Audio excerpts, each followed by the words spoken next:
Sir ಈಗ ಇವತ್ತು ಸಚಿವ ಸಂಪುಟ ಸಭೆಯಲ್ಲಿ ಕ್ಯಾಬಿನೆಟ್ ನಲ್ಲಿ ಜಾತಿ ಗಣತಿ ವಿಚಾರ ಮಂಡನೆ ಆಗ್ತಾ ಇದೆ. ಭಾಳ ದುರದೃಷ್ಟ. ಈಗಾಗಲೇ ಹಲವಾರು ಜಾತಿಗಳು, ಲಿಂಗಾಯತ್ ಇರ್ಬೋದು, ಒಕ್ಕಲಿಗ ಇರ್ಬೋದು, ಬೇರೆ ಬೇರೆ ಜಾತಿಯವರು ನಮ್ಮ ಮನೆ ಹತ್ರ ಸಮೀಕ್ಷೆಗೆ ಬಂದಿಲ್ಲ. ಇದು ಸಿದ್ದರಾಮಯ್ಯನವರ ಒಂದು ಡಿಕ್ಟೇಟ್ ಮಾಡಿ ಬರೆಸಿರುವಂಥದ್ದು. ಇದು ಸೈಂಟಿಫಿಕಲ್ ಆಗಿಲ್ಲ. ರಾಜ್ಯದ ಎಲ್ಲ ಜನಗಳನ್ನು ಭೇಟಿ ಮಾಡಿ ಸಮೀಕ್ಷೆ ಮಾಡಿದರೆ ಅದಕ್ಕೆ ಯಾರ್ದು ಅಬ್ಜೆಕ್ಷನ್ ಇರಲ್ಲ. ಇದು ಸೈಂಟಿಫಿಕ್ ಆಗಿ ಸಮೀಕ್ಷೆ ಆಗದೆ ಸಿದ್ದರಾಮಯ್ಯನ ಹೇಳಿ ಮಾಡಿಸಿರುವಂಥ ಒಂದು ಸಮೀಕ್ಷೆ. ಅದರಿಂದ ಇದರಲ್ಲಿ ರಾಜಕೀಯದ ಗಂಧ ಇರೋದ್ರಿಂದ ಇದನ್ನು ಯಾರು ಒಪ್ಪಕ್ಕೆ ಸಾಧ್ಯನೇ ಇಲ್ಲ. ಅದಷ್ಟು ನಾವ್ಯಾರು ಜಾತಿ ಗಣತಿಯ ವಿರೋಧಿಗಳಲ್ಲ, ನಾವು ಜಾತಿ ಗಣತಿ ಆಗಬೇಕು ಅನ್ನೋರು. ಆದರೆ ಇದು ಯಾರಿಗೋ ಒಬ್ಬರಿಗೆ ಅನ್ಯಾಯ ಮಾಡೋದು, ಇನ್ನೊಬ್ಬರಿಗೆ ಎತ್ಕಟ್ಟೋದು, ರಾಜಕೀಯದ ಬೇಳೆ ಬೇಯಿಸ್ಕೊಳಕ್ಕೋಸ್ಕರ ಸಿದ್ದರಾಮಯ್ಯ ಹೊರಟಿರುವಂಥ ಹುನ್ನಾರ.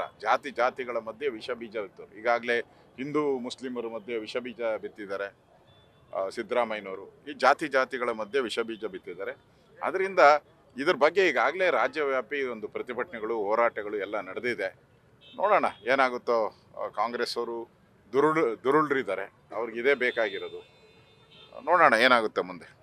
17ರಂದು ಸಿಎಂ ಡಿಸಿಎಂ ನೇತೃತ್ವದಲ್ಲಿ ಬಿಜೆಪಿ ವಿರುದ್ಧವೇ ಕಾಂಗ್ರೆಸ್ ಜನಾಕ್ರೋಶ ಮಾಡ್ತಾ ಇದೆ.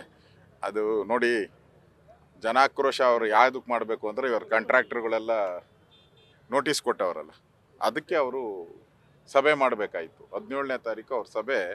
ಕಾಂಟ್ರಾಕ್ಟರ್ ಅಸೋಸಿಯೇಷನ್ ಅವರು ಇದುವರೆಗೂ 3 ಬಾರಿ ಇಲಾಖೆಗಳೇ ಕೊಟ್ಬಿಟ್ಟಿದ್ದಾರೆ. PWD, ಅರ್ಬನ್ ಡೆವಲಪ್ಮೆಂಟು, ಮುಖ್ಯಮಂತ್ರಿಗಳ ಖಾತೆ ಎಲ್ಲ ಯಾವ್ಯಾವ ಖಾತೆಯಲ್ಲಿ ಲೂಟಿ ನಡೀತಾ ಇದೆ.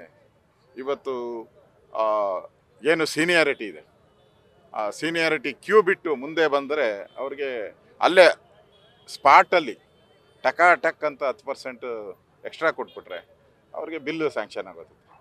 ಅಂದರೆ ಭ್ರಷ್ಟಾಚಾರ ಪೂರ್ತಿ, ಮಂತ್ರಿಯಿಂದ ಹಿಡಿದು ಅವರ ಕುಟುಂಬದವರೆಲ್ಲ ಇವಾಗ ನೋಡ್ತಾ ಇದ್ದೀರಿ ಪತ್ರಿಕೆಗಳಲ್ಲಿ, ಮಾಧ್ಯಮದಲ್ಲಿ. ಅಬಕಾರಿ ಇಲಾಖೆದು ಬರ್ತಾ ಇದೆ, ಅವರ ಮಗನೇ ಲೂಟಿ ಮಾಡ್ತಾ ಇರೋದು. ಅವ್ರು ಹೇಳಿದ್ರೆ ಕೊಡ್ತೀರಿ ನಿಮಗೆ ಲೈಸೆನ್ಸು ಅನ್ನೋದು. ಇವೆಲ್ಲ ನೋಡ್ತಾ ಇದ್ದೀವಿ. ಇಷ್ಟಾದರೂ ಕೂಡ ಸಿದ್ದರಾಮಯ್ಯನವ್ರಿಗೆ ಒಂದು ಗೌರವ ಬೇಕಲ್ಲ. ಮುಖ್ಯಮಂತ್ರಿಗಳಾಗಿ ಇಷ್ಟೆಲ್ಲ ಮಂತ್ರಿಗಳ ಮೇಲೆ ಆಪಾದನೆ ಬರ್ತಾ ಇದೆ, ಅದ್ರ ಬಗ್ಗೆ ಚಕಾರ ಮಾತೇ ಎತ್ತಲ್ಲ. ನಮ್ಮದು ಕ್ಲೀನ್ ಸರ್ಕಾರ ಅಂತದೆ. ಕ್ಲೀನ್ ಅಲ್ಲ, ಪೆನಾಲ್ ಹಾಕಿ ಸತ್ಯ ಅನ್ನೋದನ್ನು ತೊಳೆದ್ಬಿಟ್ಟಿದ್ದಾರೆ. ಸತ್ಯ ಅನ್ನೋದು, ನ್ಯಾಯ ಅನ್ನೋದು ತೊಳೆದ್ಬಿಟ್ಟಿದ್ದಾರೆ. ನಮ್ಮಲ್ಲಿ ಪುಣ್ಯಕೋಟಿ ಕತೆ ಇದೆ. ನಮ್ಮಲ್ಲಿ ಸತ್ಯವೇ ನಮ್ಮ ತಾಯಿ ತಂದೆ, ಸತ್ಯವೇ ನಮ್ಮ ಬಂಧು ಬಳಗ ಅಂದರೆ. ಈ ಕಾಂಗ್ರೆಸ್ ಅವರು ಕರಪ್ಷನ್ನೇ ನಮ್ಮ ದೇವರು, ಕರಪ್ಷನ್ನೇ ನಮ್ಮ ಬಂಧು ಬಳಗ ಅಂಥೇಳಿ ಆ ಸ್ಲೋಗನ್ನೇ ಚೇಂಜ್ ಮಾಡ್ಕೊಂಬಿಟ್ಟಿದ್ದಾರೆ. ಅಷ್ಟು ವರ್ಸ್ಟು. ಕರ್ನಾಟಕದ ಇತಿಹಾಸದಲ್ಲಿ 60% ಕಮಿಷನ್ ಪಡೆದಿರುವಂಥ ಏಕೈಕ ಸರ್ಕಾರ ಸಿದ್ದರಾಮಯ್ಯನವರ ನೇತೃತ್ವದ ಕಾಂಗ್ರೆಸ್ ಸರ್ಕಾರ. ಈ ದುಡ್ಡೆಲ್ಲ ತಗೊಂಡೋಗಿ ಸಿದ್ದರಾಮಯ್ಯ ನವಂಬರಲ್ಲಿ ರಾಜೀನಾಮೆ ಕೊಡಬೇಕಲ್ಲ, ಅದಕ್ಕೆ ಕೊಡಬಾರ್ದು ಅಂತೇಳಿ ಈ ದುಡ್ಡೆಲ್ಲ ಕಲೆಕ್ಟ್ ಮಾಡ್ತಾ ಇದ್ದಾರೆ. DK ಶಿವಕುಮಾರ್ ಕುರ್ಚಿ ಕಿತ್ಕೊಂಡೋಗೋಸ್ಕರ ಅವ್ರ ದುಡ್ಡು ಕಲೆಕ್ಟ್ ಮಾಡಿ ಅವರು ಕೊಡ್ತಾ ಇದ್ದಾರೆ. ಮಂತ್ರಿಗಳು ಏನಾನ ನವಂಬರಲ್ಲಿ CM ಬದಲಾವಣೆ ಆದರೆ ಕರಿಮಣಿ ಮಾಲೀಕ ಯಾರು ಅನ್ನೋದು ನವಂಬರಲ್ಲಿ ತೀರ್ಮಾನ ಆಗ್ತದೆ. ಆ ಕರಿಮಣಿ ಮಾಲೀಕ ಯಾರಾಗ್ತಾರೆ ಅನ್ನೋದು ಆ ಸಂದರ್ಭದಲ್ಲಿ ಮಂತ್ರಿ ಆಗೋಕ್ಕೆ ದುಡ್ಡು ಕೊಡಬೇಕಲ್ಲ ಮುಖ್ಯಮಂತ್ರಿಗೆ.